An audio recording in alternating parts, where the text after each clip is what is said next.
In any city, in any country, go to any mental institution or halfway house you can get yourself into. When you reach the front desk, ask to visit someone who calls herself the Holder of Song. You will then be guided to a long staircase that spirals higher than the building stands. At the stair's summit is a door. As you open the door, a sudden wave of heat will pour out from the hallway behind it and wash over you. Proceed down the hallway. As you walk, the air around you will grow increasingly frigid.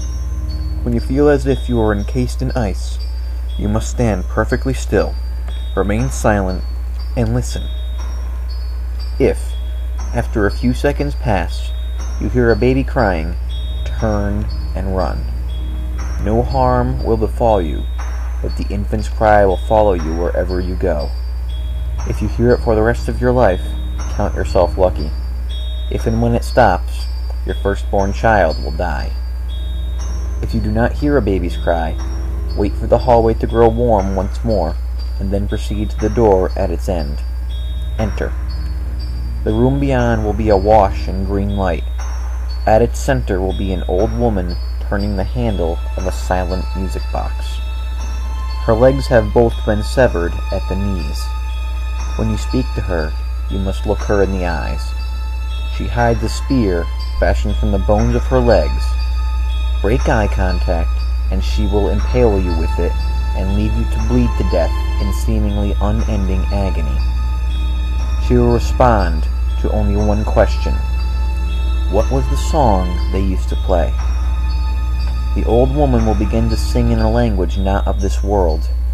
Her melody will be the most beautiful one you have ever heard, bringing peace and serenity to your mind, body, and soul.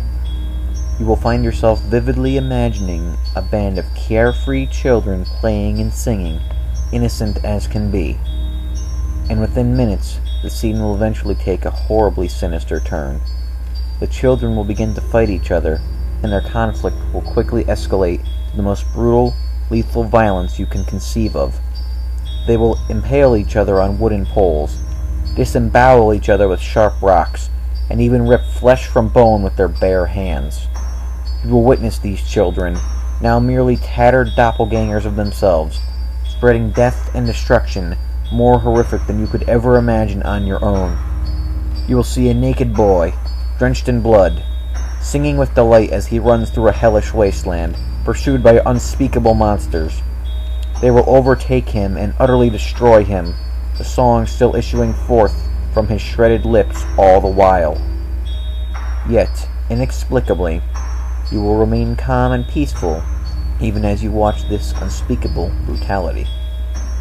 With these horrific visions end, an intense pain will stab at your chest. Your heart will feel like it is about to explode. Do not let the agony break your focus, and do not break eye contact with the old woman, lest you invite a fate so horrible that an exploding heart seems lovely by comparison. If you remain steadfast in your gaze, the pain will eventually cease. The woman will stand up, though, with your eyes still focused on hers, you will not know how, and place the music box in your hands. The music box is object number 6 of 538. When its song plays again, they will all come together.